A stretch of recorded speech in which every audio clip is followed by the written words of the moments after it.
শুরুটা কেমন করে হলো? ভালো উদ্দেশ্যে শুরু হয়েছিল, ভালো মনে করে। কেমন? যে মানুষ এরকম চিন্তা করে নিয়েছিল যে এই মানুষগুলো লাত, উজ্জা, হবল, ইয়াগুথ, ইয়াউক, নসর, ইয়াগুথ, ইয়াউক, নসর, এই ভালো মানুষগুলো আল্লাহর খুব নেককার বান্দা ছিলেন। তাদের স্ট্যাচু তৈরি করা যায়, তৈরি করলে কি হবে? এগুলোকে দেখলে আমাদের আগ্রহ জন্মাবে ইবাদত করার ব্যাপারে। এটা ছিল ওদের থটস। শয়তান এভাবেই তাদেরকে ইনফ্লুয়েন্স করেছিল আর কি। তারা তাই করলো। এই জেনারেশনটা যখন মারা গেল, পরের জেনারেশন যখন আসলো, তখন শয়তান ওদেরকে বোঝালো, ধরেন 100-200 বছর পরে বোঝালো যে ওরা খুব ভালো মানুষ ছিল, ওদের মূর্তিকে মসজিদের বাইরে না রেখে ভিতরে ঢুকিয়ে ফেলো, তাদেরকে সেজদা করতে হবে না, ভিতরে ঢুকিয়ে ফেলো, ইবাদতে মনোযোগ আসবে। পরের জেনারেশন এই কাজটাই করলো। থার্ড জেনারেশনকে শয়তান বোঝালো যে সরাসরি ওদের কাছে চাইলেই হবে, তারা আল্লাহ পাকের অনেক আনুগত্যপ্রাপ্ত, নৈকট্যপ্রাপ্ত বান্দা, সরাসরি তাদের কাছে চাইলেই হবে। আল্লাহর কাছে চাওয়া, এখানে চাওয়া একই কথা, ওখানে সেজদা করা, এখানে সেজদা করা একই কথা। এখান থেকে শুরু হলো সরাসরি স্ট্যাচু ওয়ার্শিপ। সরাসরি স্ট্যাচু ওয়ার্শিপিং এখান থেকে শুরু হয়েছে। তো আমরা আমাদের হিন্দু ভাই বোন যারা আছেন, আমাদের আশপাশে অমুসলিম ভাই বোন, তাদের প্রতি সম্মান রেখেই এই হিস্ট্রিগুলো পড়তে বলবো আর কি, এবং যুক্তি দর্শনগুলো খুঁজতে বলবো। আসলে কি তারা শুনতে পায়? আসলে কি সে আমার কোনো উপকার করতে পারে? আসলে কি সে আমার কোনো ক্ষতি করতে পারে? আসলে কি সে সৃষ্টিকর্তার প্রতিমূর্তি হতে পারে কিনা? তো আমরা এটা আহ্বান জানাবো, আমরা কারো ধর্মীয় অনুভূতিতে আঘাত করব না। ইসলাম আমাদেরকে এটা শিখায় না। ইসলাম এটা শিখায় যে মানুষকে হিকমার সাথে, প্রজ্ঞার সাথে দাওয়াত দেয়া, যাতে করে তারা জাহান্নামের রাস্তা থেকে ফিরে আসতে পারে ইনশাআল্লাহ। এখন আসুন, আরও একটা দাওয়াত ইব্রাহিম আলাইহিস সালাম তার কওমকে দিলেন। সেটা কি? এবার এখানে সমাজের মানুষের সাথে ওই সমাজের ধর্ম নেতারাও ছিল। সমাজে কিন্তু কয়েক শ্রেণীর মানুষ থাকে, মানে সামাজিক নেতা, ধর্মনেতা, রাষ্ট্রনেতা। তো রাষ্ট্রনেতা পর্যায়ে এখনও ইব্রাহিম আলাইহিস সালাম যান নাই, এখন সমাজ নেতা আর ধর্মনেতা চলছে আর কি। এবার ধর্মনেতা আসলো, এসে ধর্মনেতারা তাকে বোঝানোর চেষ্টা করলো যে এই আসমানের তারা, চাঁদ, সূর্য, প্রকৃতি, গাছপালা, এগুলো ইলাহ, এগুলোর ইবাদত করা যায়। এই ঘটনা আল্লাহ রাব্বুল আলামিন সূরা আনআমের মধ্যে বলেছে। তো ইব্রাহিম আলাইহিস সালামকে তারা দেখাচ্ছে, এটা আরবীয় একটা কাব্যিক ভাষায় কোরআনে এসেছে, চমৎকার ভাষায়, যে ফালাম্মা জান্না আলাইহিল লাইল, যখন তার উপর রাত আচ্ছাদিত হলো, রাআ কাওকাবা, তখন ইব্রাহিম আলাইহিস সালাম কি দেখলেন? আকাশে তারা দেখলেন। ঠিক আছে, তারা মূর্তি পূজার এখানেই আছে, ধর্মনেতারাও এখানেই আছে। তো তিনি বলছেন, হাযা রব্বি, এটা আমার রব। ফালাম্মা ফালা, যখন তারকাগুলো অস্তমিত হলো, ক্বালা লা উহিব্বুল আফিলিন, আমি তো অস্তমিত যাওয়া জিনিসকে পছন্দ করি না।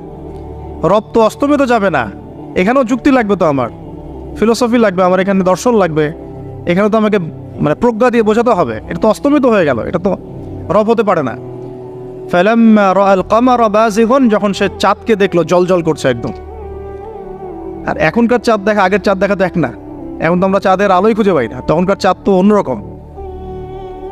বাযিগান মানে জলজল করছে। তখন তিনি বললেন, হাযা রব্বি, এটা আমার রব।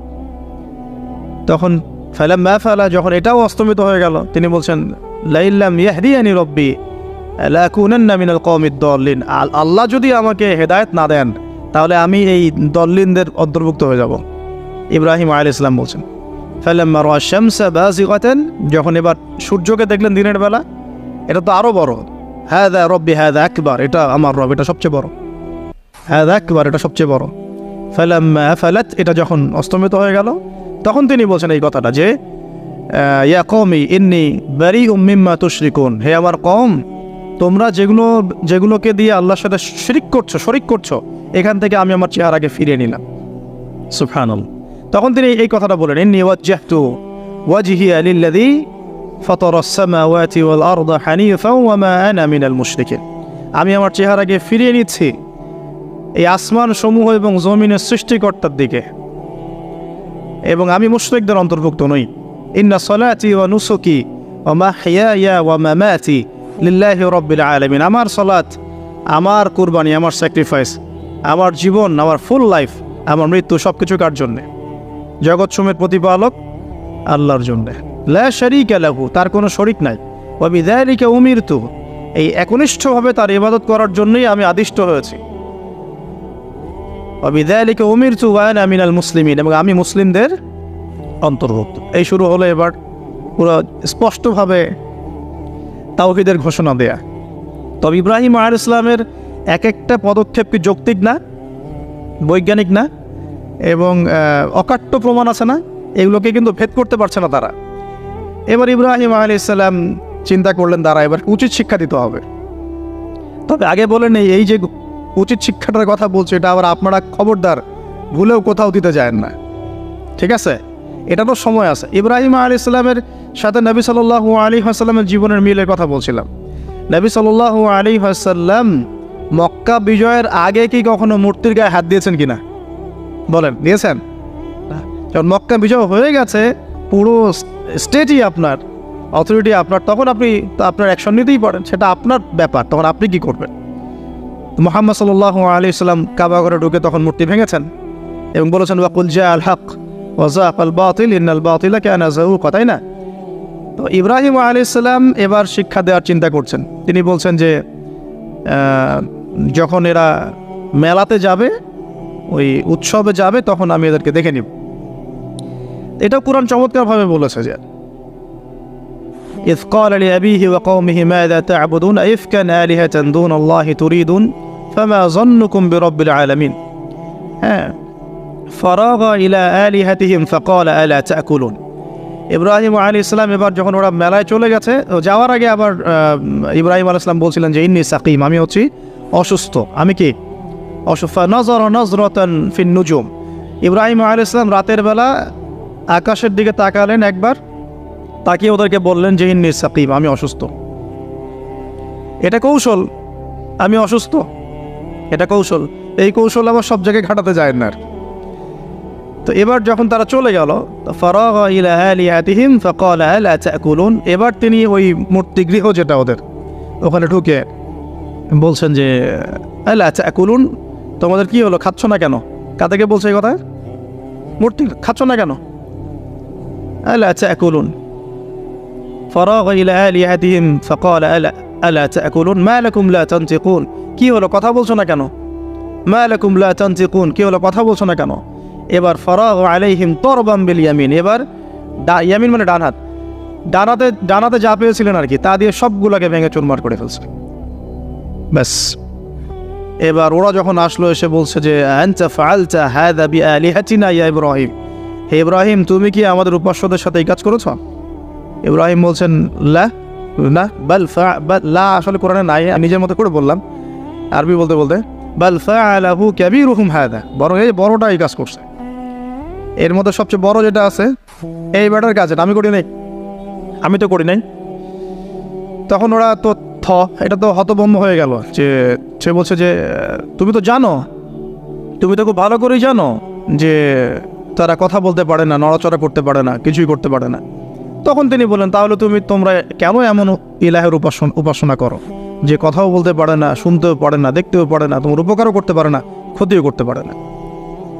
কিন্তু এবারও কিন্তু যুক্তি নাই, কোনো তাদের কাছে কোনো দলিল নাই, কোনো প্রমাণ নাই, কোনো যুক্তি দর্শন কিচ্ছু নাই। এবার শুরু হলো জুলুম। জালেমের কাজ কি? যুক্তি, জ্ঞান, দর্শন, বিজ্ঞান এগুলো দিয়ে যখন পরাস্ত, এগুলো দিয়ে পারছি না, এবার পেশি শক্তি। এবার কি? পেশি শক্তি। ব্যাস, এবার পেশি শক্তি। ইব্রাহিম আলাইহিস সালামকে নিয়ে যাওয়া হচ্ছে নমরুদের দরবারে। এবার চলো, এবার তোমার আজকে খবর আছে। এবার পুরো রিমান্ড হবে 7 দিনের। একদিন রিমান্ড হলেই অবস্থা খারাপ হয়ে যাওয়ার কথা। তো ইব্রাহিম আলাইহিস সালামকে এবার নিয়ে যাচ্ছে ধরেন নমরুদের কাছে। কি যে হবে আল্লাহ ভালো জানেন। ইব্রাহিম আলাইহিস সালাম যখন যাচ্ছেন তখন কি তিনি জানতেন যে আল্লাহ পাক তাকে আগুন থেকে বাঁচাবেন? এই ঘটনা যে ঘটবে তিনি কি জানতেন? আচ্ছা, আমরা না হয় জানি যে এমনটা হয়েছিল। ইব্রাহিম আলাইহিস সালাম ওই সময় তো জানতেন না যে কি হতে যাচ্ছে। তার মানে তার ওই সময় তার ইমানের তেজ, তার স্থিরতা, ইস্তেকামা এবং তাওয়াক্কুল কত বেশি ছিল। তাকে নিয়ে যাওয়া হচ্ছে। এবারে নমরুদের সামনে দাঁড় করিয়ে নমরুদ এবার একটু মজা নিয়ে জিজ্ঞাসা করলো যে কে তোমার রব? ওই কবরের প্রশ্ন করার মতো, মান রব্বুক, তোমার রব কে? তো ইব্রাহিম আলাইহিস সালাম বলছে রব্বি আল্লাযী ইউহয়ী ওয়া ইউমীত, আমার রব তিনি যিনি জীবন দেন, মৃত্যুও দেন। এবার নমরুদ বলছে ক্বালা আনা উহয়ি ওয়া উমীত, আমি তো জীবন দিই আর মৃত্যু দেই। কিভাবে? একজন এই যাবজ্জীবন প্রাপ্ত আসামিকে ডেকে নিয়ে ছেড়ে দিল, দিয়ে বললো যে জীবন দিলাম। আর একজন আসামিকে ডেকে তৎক্ষণাৎ মৃত্যুদণ্ড দিয়ে মৃত্যু দিলাম। তো ইব্রাহিম দেখলেন আলাইহিস সালাম এ তো মোটা বুদ্ধির মানুষ, কারণ যে যত বড় জালেম হয় তার বুদ্ধি তত মোটা হয়, কিন্তু এটা মাথায় রাখবেন। ফেরাউনের মতো জুলুম মানুষের বুদ্ধি লোপ করে দেয়, আর শিরক মানুষের মধ্যে ভয় সঞ্চার করে। যখন আপনি শিরক করতে থাকবেন মনে খুব ভয় কাজ করবে। এবং মুশরিক বাহিনী কখনো ইসলামের বিজয় লাভ করতে পারে নাই। যে মুসলিম সেনাবাহিনীর মধ্যেও শিরক ছিল না, ওরা যুদ্ধের মাঠে পরাজিত হয়ে গেছে। ইতিহাস ঘাটবেন, মুসলিম যে সেনাবাহিনীর মধ্যে শিরক ছিল ওই সেনাবাহিনী পরাজিত হয়ে গেছে। আবার অল্প গুটি কয়েক সেনাবাহিনী তারা তাওহীদপন্থী ছিল, তারা জয়লাভ করেছে। ইতিহাস ঘাটে দেখবেন। তো জুলুম কি করে বুদ্ধি লোপ পায়? নমরুদের বুদ্ধি লোপ পেয়ে গেল। তো ইব্রাহিম আলাইহিস সালাম বলছেন রব্বি আল্লাযী ইউহয়ি ওয়া ইউমীত, এ তো এটা বুঝলো না। তাহলে ইন্নাল্লাহা তাআলা ইন্নাল্লাহা ইয়াতি বিশ-শামসি মিনাল মাশরিক ফাতি বিহা মিনাল মাগরিব। ইব্রাহিম আলাইহিস সালাম বলছেন যে আল্লাহ রাব্বুল আলামিন, আমার আল্লাহ, তিনি পূর্ব দিক থেকে সূর্য ওঠান। তো তুমি যদি ইলাহ হয়ে থাকো তাহলে পশ্চিম দিক থেকে উঠাও। এটা আরো বড় অকাট্য দলিল হলো। তার অবস্থাটা আল্লাহ ব্যাখ্যা করছেন এভাবে, আল্লাহ বলছেন ফাবুহিতাল্লাযী কাফার, কাফের একদম হতভম্ব হয়ে গেল। একদম হতভম্ব হয়তো লাভ নাই, পেশি শক্তি আছে আমার, তোমার যুক্তি বিজ্ঞান দর্শন থিওরি তো আমার দরকার নাই, তোমার দিনের জ্ঞানের এলিমেন্ট তোমার দরকার নাই, তোমার ওয়াজ নসিহতের আমার দরকার নাই। আমার কাছে কি আছে? পেশি শক্তি আছে, পিঠা সব সিধা করে ফেলাবে একেবারে। বাস ইব্রাহিম আলাইহিস সালামের জন্য বলছে ফাআল হাররিকুহু ওয়ানসুরু আলিহাতাকুম, একে জ্বালায় দাও, পুরায় দাও, একে জ্বালায় পুরায় দাও, তোমাদের ইলাহদেরকে সাহায্য করো। আল্লাহ পাক অন্য জায়গায় বলছেন যে ফাআরাদু বিহি কাইদান ফাজআলনাহুমুল বিশেষ বড় একটা কৌশল করলো। এই কৌশলটা কি ছিল? তাকে অগ্নিকুণ্ডের মধ্যে ফেলে দেওয়ার একটা চেষ্টা করলো, আগুন জ্বালিয়ে রাখলো। বলা হয় 40 দিন, এগুলো হিস্ট্রি বা তাফসীরগুলোতে আসছে, আমি just Quran text to the point বলছি। তো আগুন দাউ দাউ করে জ্বলতে লাগলো, ওই ব্যাবিলন ওখানকার সব মানুষ দেখছে বিষয়টা। তো ইব্রাহিম আলাইহিস সালামকে ফেলে দেওয়া হবে। দেখেন, যখন ফেলে দেওয়া হবে তখন কি ইব্রাহিম জানতেন যে তিনি আগুনে পড়বেন না? তিনি তাহলে প্রস্তুত ছিলেন, তিনি তখন জীবন দেওয়ার জন্য প্রস্তুত ছিলেন। ঠিক আছে, এখন তাকে ফেলে দেওয়া হচ্ছে, ঠিক ওই সময়ে জিবরাইল আলাইহিস সালামের আগমন। সুবহানাল্লাহ। তিনি এসে বলছিলেন যে আমার কাছে কোনো হাজত আছে নাকি আপনার? তখনও ইব্রাহিম আলাইহিস সালাম বলেছেন আপনার কাছে আমার কোনো হাজত নাই। হাসবি আল্লাহ ওয়া নি'মাল ওয়াকিল, এই যে কথাটা আমরা বলি হাসবুনাল্লাহ ওয়া নি'মাল ওয়াকিল, হাসবি আল্লাহ ওয়া নি'মাল ওয়াকিল, ইব্রাহিম আলাইহিস সালাম বললেন আল্লাহই আমার জন্য যথেষ্ট এবং তিনিই আমার উত্তম কর্মবিধায়ক। ব্যাস, এরকম মোমেন্টে বান্দা যখন আল্লাহকে এভাবে চাবে, আল্লাহ রাব্বুল আলামিন না এসে পারবেন? কখনই পারবেন না ইনশাআল্লাহ তাআলা। তখন আল্লাহ রাব্বুল আলামিনের আদেশ চলে আসলো, ইয়া নার, হে আগুন, কুনি বারদান ওয়া সালামান আলা ইব্রাহিম, ইব্রাহিমের জন্য ঠান্ডা হয়ে যাও, শীতল ঠান্ডা হও, মানে খুব শীতল না, আবার আরামদায়ক শীতল ঠান্ডা হয়ে যাও। সুবহানাল্লাহ। এভাবে আল্লাহ রাব্বুল আলামিন ইব্রাহিম আলাইহিস সালামকে অগ্নি পরীক্ষা থেকে বাঁচালেন। ওখানে ইব্রাহিম আলাইহিস সালাম থাকলেন, কোনো ক্ষতি হলো না। তিনি পরবর্তী সময়ে বলেছিলেন ওই সময়টুকুর মধ্যেই তিনি শান্তিতে ছিলেন। ওই যে বললাম না, অনেকে যে নির্যাতন নিপীড়নের শিকার হয় তারপরে বলে যে ওই সময়টুকুই ভালো ছিলাম, আল্লাহকে পেয়েছিলাম, তেলাওয়াত বেশি ছিল, তাহাজ্জুদ বেশি ছিল, পরে ফিতনার যুগে চলে আসছি। তো এই হলো অগ্নি পরীক্ষা। এরপরে কমকে দাওয়াত দেওয়ার হলো না, সেখান থেকে চলে যেতে হলো। এই যে অগ্নি পরীক্ষা ইব্রাহিম আলাইহিস সালামকে এখানে দিতে হয়েছে, ওইরকম পরীক্ষা আমাদের নবী সাল্লাল্লাহু আলাইহি ওয়াসাল্লামকে দিতে হয়েছে তায়েফের মাঠে, দিতে হয়েছে বদরের মাঠে, উহুদের মাঠে। এখানে আল্লাহ পাক ফেরেশতা নামিয়ে দিয়েছেন সাহায্যের জন্য, বদরের মাঠে দেখেন, উহুদের মাঠে আল্লাহ পাক ফেরেশতা নামিয়েছেন সাহায্যের জন্য। একদম হুবাহুমিল পাবেন আপনি জিনিসগুলো, খালি বাসিরা থাকলেই হবে, ধরতে পারলেই হবে জিনিসগুলো। সামনে যাই, এবার শুরু হলো জীবনের দ্বিতীয় পর্যায়ে। এবার তিনি হিজরত করে চলে যাচ্ছেন। দেখেন, এখানেও হিজরত, আবার নবী সাল্লাল্লাহু আলাইহি ওয়াসাল্লামের যুগেও মক্কা থেকে মদিনায় নবীগণের জীবনের সাথে এগুলো জড়িত। ঠিক আছে, এখন যাওয়ার তো একজন সাথী লাগবে। তো একাকিত্বের জীবনের অবসান ঘটলো, আল্লাহ রাব্বুল আলামিন তাকে সাথী দিলেন। সাথীর নাম হচ্ছে সারা আলাইহিস সালাম। কি নাম? অনন্য সুন্দরী নারী ছিলেন। ইতিহাসে বলা হয় যে দুজন নারী সবচেয়ে বেশি সুন্দরী, দুজন। আমাদের মতো আর্টিফিশিয়াল সুন্দরী না, আর্টিফিশিয়াল সুন্দরী কথা বলো, অরিজিনালি সুন্দরী দুজন নারীর কথা বলা হচ্ছে। একজন হচ্ছেন হাওয়া আলাইহিস সালাম, অনন্য সুন্দরী নারী ছিলেন, এবং আরেকজন সারা আলাইহিস সালাম, তিনি পরম সুন্দরী নারী ছিলেন। দেখেন, সারা আলাইহিস সালাম তার গর্ভ থেকে কিন্তু পরবর্তীতে সন্তান তো প্রথমে হচ্ছিল না, তাই না? শেষ বয়সে গিয়ে সন্তান হলো। হাজরা আলাইহিস সালামের গর্ভ থেকে কি ইসমাইল, আর সারা আলাইহিস সালামের গর্ভ থেকে ইসহাক। ইসহাক আলাইহিস সালামের পরে ইয়াকুব। ইয়াকুব তার নাম হচ্ছে বানু ইসরাইল, তার নাম হচ্ছে ইসরাইল। আর ইয়াকুবের পরবর্তী বংশধর যারা, তারা কি? বানু ইসরাইল। তাই বানু ইসরাইলের মধ্যে ইউসুফ সবচেয়ে সুন্দর ছেলে না? সারা আলাইহিস সালামের সৌন্দর্য, সুবহানাল্লাহ, কথা বুঝতে পারছেন? মায়ের সৌন্দর্য, মার বাবা, তারা ছিলেন পরম সুন্দর। এখন সারা আলাইহিস সালামের সাথে বিয়ে হলো। দেখেন, এই যে লম্বা সময় আলোচনা করলাম, এই সময়টুকুর মধ্যে ইব্রাহিম আলাইহিস সালামের দাওয়াতে মাত্র দুজন মানুষ মুসলমান হয়েছে। কয়জন? একজন হলো তার স্ত্রী সারা, আর একজন হচ্ছে তার ভাতিজা, তার নাম লুত। ভাতিজার নাম কি? লুত। পরবর্তীতে তিনিও নবী হয়েছিলেন, এবং তাকে সাদুম গোত্রের কাছে পাঠানো হয়েছিল। কোন পাপের কারণে? হোমোসেক্সুয়ালিটি, সমকামিতা, যেটা এখন ওই বিজ্ঞাপন দিয়ে প্রচার করা হয়। এবং ঢাকা শহরে যদি একটা শুমারি করা হয়, দেখবেন এদের সংখ্যা কম হবে না। ঢাকা শহরে যদি শুমারি করা হয়, দেখবেন এদের সংখ্যা কম হবে না। তা এখন যদি ভূমিকম্প আসে, আমরা কি লা ইলাহা ইল্লাল্লাহ বলবো? বলেন তো। আমরা তো ডেকে নিয়ে আসতেছি ভূমিকম্প, আমরা ডেকে নিয়ে আসতেছি যে আল্লাহ পাক বলছেন এগুলো করো না, গজব আসবে। আমরা করছি আর এটাকে ডেকে নিয়ে আসতেছি, আসো। আর এদিকে আমরা রড সিমেন্টের অ্যাডভার্টাইজ করতেছি আর কি, যে এগুলো দিয়ে বাড়ি বানালে কোনোদিন ভাঙবেও না, কাঁপবেও না। আমাদের চিন্তাগুলো কেমন হয়ে গেছে জানি। আল্লাহ পাক জেনা, ব্যভিচার, মাদক, পর্নোগ্রাফি, এই সমকামিতার এই সব পাপের কারণে এরকম গজবগুলো নাজিল করেন। শুধু ঢাকা কেন, এরকম বড় বড় মেগা সিটিজ যেগুলো আছে, এগুলোতে এখন এটার অধিকার তারা চাচ্ছে, আন্দোলন করে অধিকার চাচ্ছে। আপনার রেইনবো ফ্ল্যাগ দেখবেন, রংধনু ফ্ল্যাগ মানেই সমকামিতা।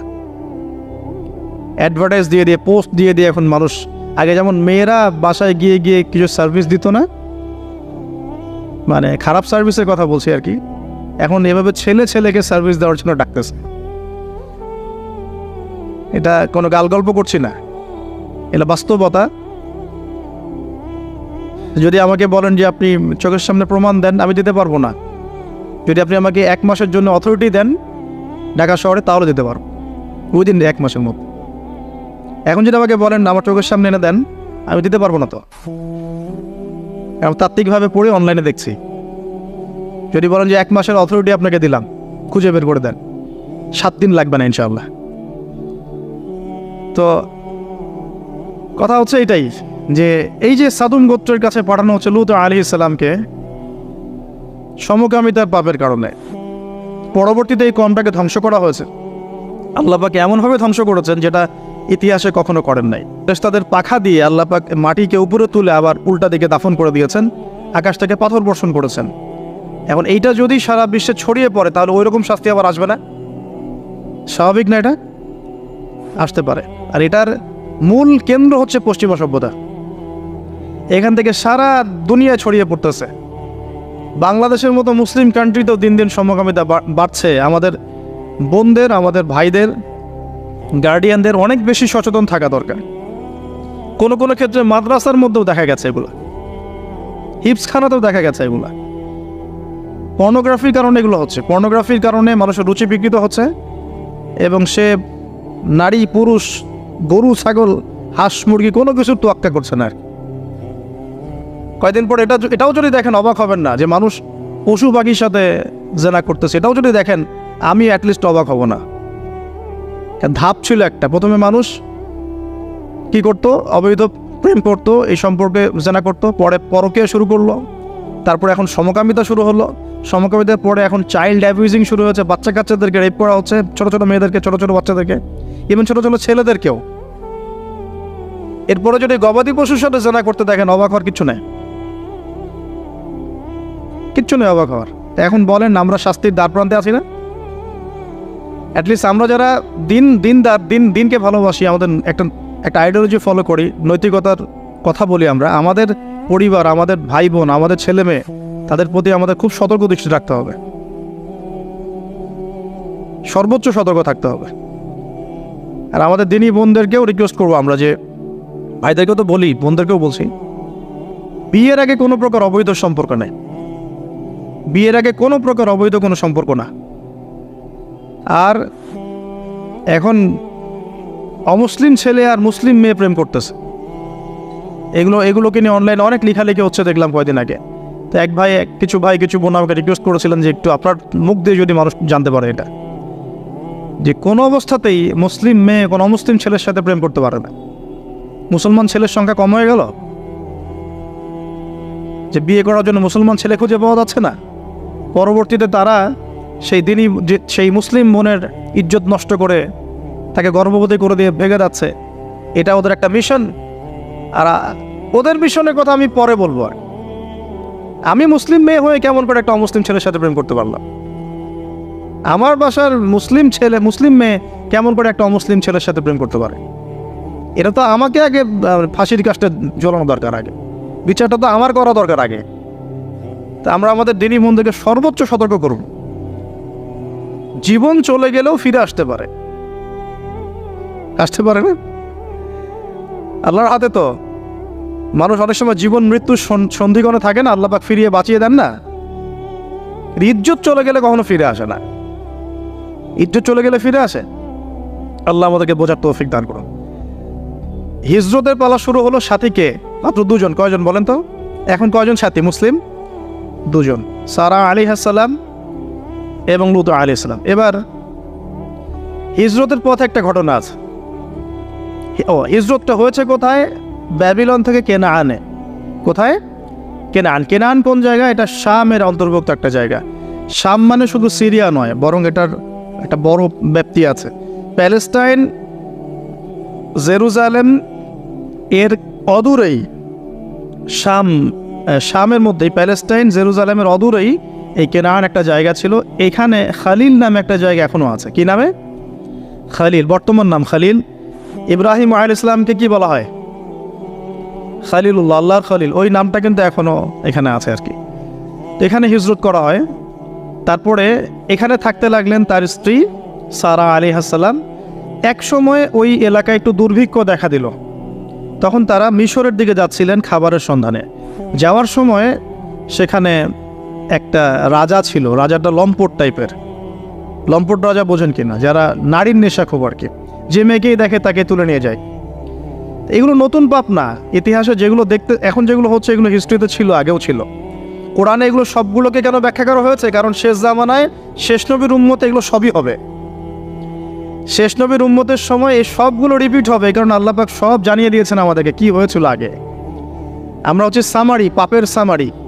সারা ওয়ার্ল্ডের যত পাপ ছিল এগুলো সামারাইজিং করা হয়েছে, এই উম্মত হবে এগুলো উম্মতের মধ্যে। এই জন্য আল্লাহ পাক সতর্ক করেছেন বারবার। এখন এই রাজা সারা আলাইহিস সালামের দিকে চোখ দিল। এখানে আমাদের দিনী বোনদেরকে একটা মারাত্মক নসিহত করতে চাই।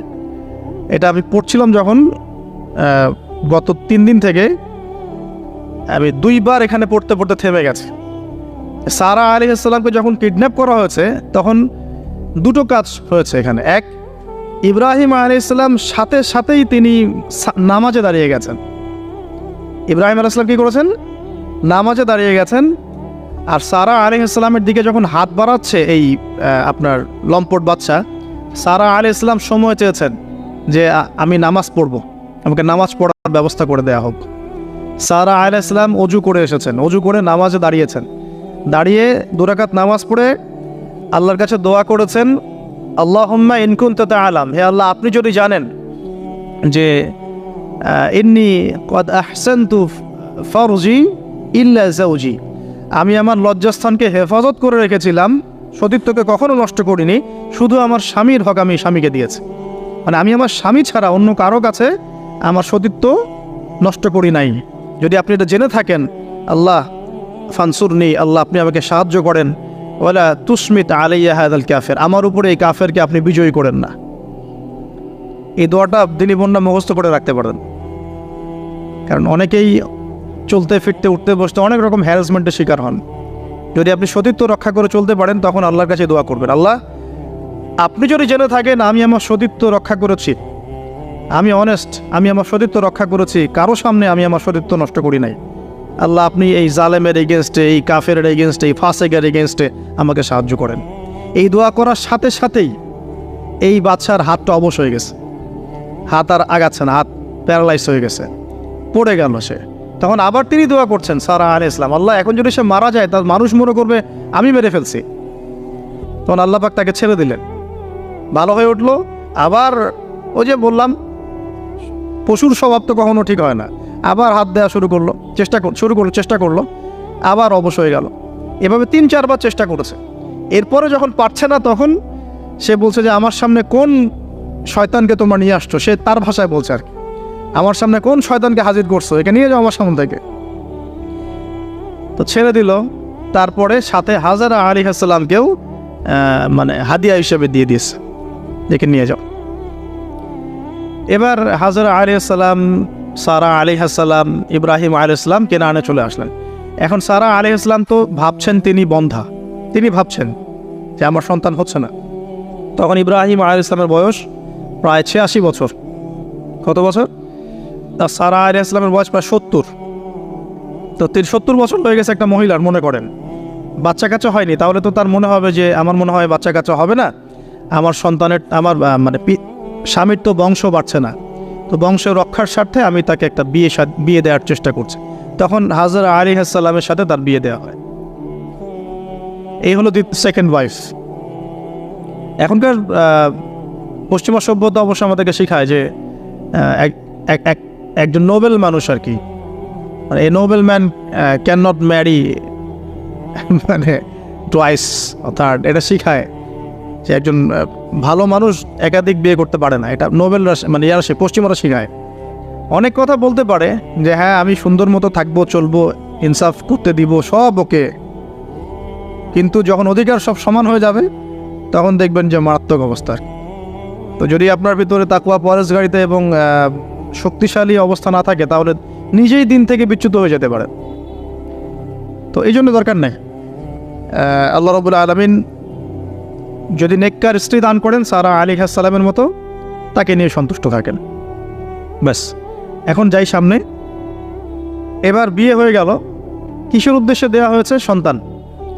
এবার 86 বছর বয়সে আল্লাহ রাব্বুল আলামিন ইব্রাহিম আলাইহিস সালামকে সন্তান দান করলেন, সুবহানাল্লাহ। এই সন্তানের নাম কি? ইসমাঈল আলাইহিস সালাম। সন্তান জন্ম হয়ে গেল, পরীক্ষাও। ইব্রাহিম আলাইহিস সালামের জীবন তো পুরোটাই পরীক্ষা। বাবার থেকে বিচ্ছিন্নতা পরীক্ষা, আগুনের পরীক্ষা, সমাজ থেকে বিচ্ছিন্নতা পরীক্ষা, আবার এই যে এখন পরীক্ষা, আরও বড় বড় পরীক্ষা শুরু হচ্ছে। কি পরীক্ষা? এবার বলছেন স্ত্রী এবং সন্তানকে রেখে আসো মক্কায়। খুব খেয়াল করে দেখেন, এই জায়গা থেকে ইব্রাহিম আলাইহিস সালাম তার বিশ্বাস ছিল যে মক্কাতে আল্লাহ রাব্বুল আলামিন আমার স্ত্রী এবং সন্তানকে কিন্তু মেরে ফেলবেন না ইনশাআল্লাহ। কিন্তু তিনি তো মানুষ, তিনি বুঝতে পারছেন জনমানব শূন্য একটা জায়গায় আমার স্ত্রী সন্তান কিভাবে থাকবে। একটু পানি নিলেন, খেজুর নিলেন, রেখে আসছেন। যখন রেখে আসছেন, ওই সময়টার কথা হাদিসের মধ্যে আসছে যে তিনি মানে রেখে চলে আসছেন, পিছন দিকে হাঁটা শুরু করেছেন। তার স্ত্রী দৌড়ে আসছেন বারবার। চিন্তা করেন একটু, মানে আবেগ দিয়ে ভাবেন জিনিসটাকে। আইনা তাযহাবু ইয়া ইব্রাহিম, কোথায় আছেন আপনি? স্ত্রীকে তখনও বলা হয়নি যে তোমাদেরকে রেখে চলে যাবো এখান থেকে। স্ত্রীকে তখনও কিন্তু বলা হয় নাই যে তোমাকে রেখে চলে যাবো এখানে, তোমার সন্তানের এই যে দুধের বাচ্চা রেখে চলে যাবো, তখনও কিন্তু তারা জানেন না। জিজ্ঞাসা করছেন আইনা তাযহাবু ইয়া ইব্রাহিম, কোথায় যাচ্ছেন ইব্রাহিম, কোথায় যাচ্ছেন ইব্রাহিম? বুকের মধ্যে পাথর বাঁধা, তখন বুকের মধ্যে তখন ইব্রাহিম আলাইহিস সালাম কি পাথর বাঁধা। এটা পুরুষ, এই ফিলিংসগুলো পুরুষরা বুঝবে, মেয়েরা বুঝবে না। এই বুকে পাথর বেঁধে হাসি মুখে থাকার যে অনুভূতি, এটা পুরুষরা বুঝবে, মেয়েরা বুঝবে না, তাই না ব্যাপারটা? তো ইব্রাহিম